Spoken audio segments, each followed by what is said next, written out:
Mukhang may mga nakikita akong bagong mukha sa ating parokya ngayon. Welcome po sa ating dambana.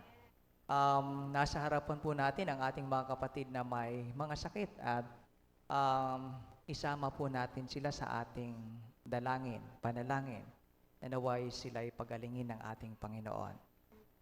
Nakakatuwa ang ganitong mga ganapan dahil bilang isang community, we pray for them.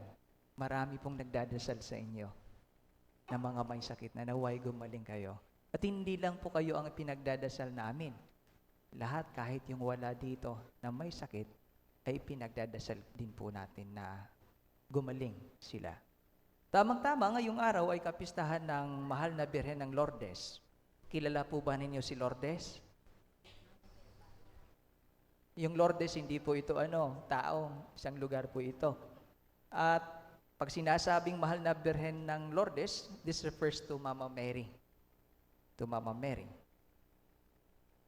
Alam nyo, napakahirap po na kalagayan ang magkasakit.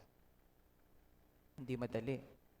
Lalong-lalo na pag ikaw ang bumubuhay sa pamilya, nako, paralisado ang buong pamilya. Kahit 1 week lang, 2 days. Ibig sabihin, 2 days, no eat. Diba? Walang kain. Napakahirap magkasakit. At hindi lang po iyon. Napakamahal magkasakit. Napakamahal magkasakit.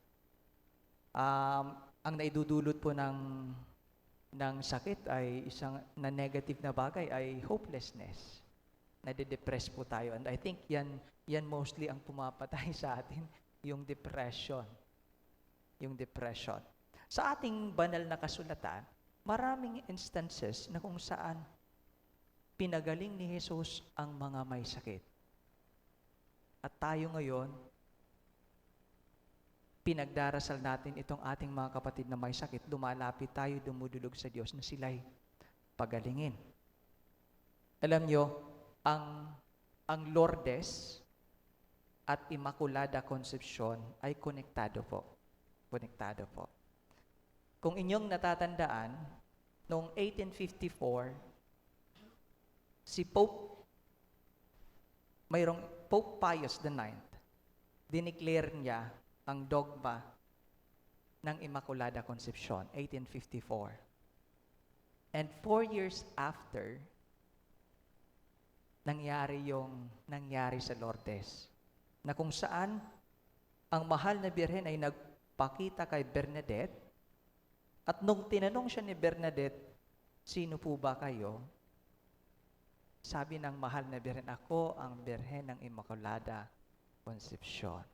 Parang sinasabi ng mahal na Birhen na totoo po yung sinabi ni Pope Leo, yung dineclare niya, yung tinuturo niya. Ito po iyon, parang sinasabi sa kapistang ito. Ano po ba isa sa mga tanong natin, ano po ba ang kailangan nating gawin pag tayo'y napapagaling? Diba? Maraming taong may mga sakit na, yes, pumupunta sa simbahan, pero ano nga po ba ang purpose kung bakit tayo pinapagaling ng Diyos? May dahilan po iyon. At sa Biblia, makikita din po natin na yung ilan sa mga gumaling ay naglingkod po sa Diyos. Naglingkod sa Diyos. Nang ibig sabihin, tayo binibigyan ng muling lakas ng ating Panginoon para muling makapaglingkod sa Panginoon.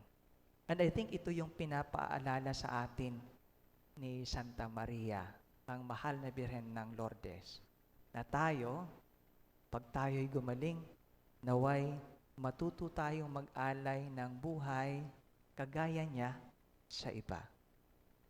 Nang sa ganon, ang mga kapwa natin ay mas maging o makapagpabuti tayo sa ating mga kapwa.